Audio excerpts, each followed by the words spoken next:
হাটশিঙ্গিমারি শান্তিপুরে পুলিশের মাদক বিরোধী অভিযানে বাজেয়াপ্ত 150 বোতল নিষিদ্ধ কফ সিরাপ। গ্রেপ্তার মিনারুল ইসলাম নামের এক পাচারকারী। এক গোপন খবরের ভিত্তিতে সুখচর পুলিশ শান্তিপুর এলাকায় অভিযান চালায়। অভিযানে প্রচুর পরিমাণ কফ সিরাপ সহ একটি বাইকও বাজেয়াপ্ত করে পুলিশ। ধৃতকে জিজ্ঞাসাবাদ করছে পুলিশ।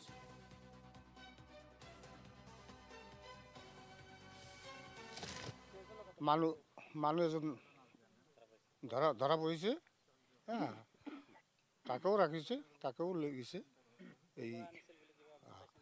এইটো গম পোৱা বুলি গ'ল তেখেতৰ কোৱা মতে সুখচৰ